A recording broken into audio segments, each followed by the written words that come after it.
Life lesson episode 14. 7 లక్షల కట్నం ఇచ్చి సంవత్సరం కూడా సరిగా చూసుకోకుండా అమ్మాయిని ఈ వంతున ఏడిపిస్తూ ఉంటే ఏ తండ్రైనా ఎలా ఊరుకుంటారు? ఇంకా వెళ్ళొద్దులే మా ఇక్కడే ఉండిపో అన్నారు ఆ నాన్నగారు. 7 నెలలో బ్లడ్ మొత్తం తగ్గిపోయి కళ్ళు తిరిగి ఇంట్లో పడిపోతే ఆ అత్త కనీసం తిరిగి కూడా చూడలేదు ఆ అమ్మాయి కళ్ళి. హస్బెండ్ గారు పొద్దున 7ంటికి వెళ్తే మళ్ళీ మధ్యాహ్నమే వచ్చేది. హస్బెండ్ వెళ్ళినప్పుడు లేచింది ఆ అమ్మాయి. అలా కళ్ళు తిరిగి పడిపోయిన తర్వాత 10ంటి దాకా ఎవరు కనీసం చూడను కూడా చూడలేదు.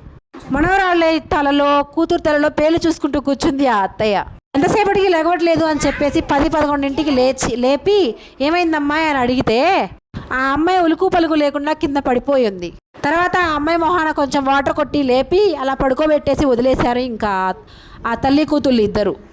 ఈ అమ్మాయి వాళ్ళ అమ్మ నాన్నకు ఫోన్ చేసి అయితే చెప్పింది.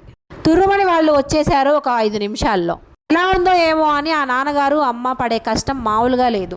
ఇది ఇలా ఉండగా ఆ అమ్మ నాన్న వచ్చిన తర్వాత ఆ అత్తయ్య ఇంకా యాక్షన్ అయితే స్టార్ట్ చేసింది. ఎంతో బాగా చూసుకున్నట్టు ఆ కోడల్ని ఆ అమ్మాయి ఈ అమ్మాయి మాట వినట్లేదు అన్నట్టు స్టార్ట్ చేశారు.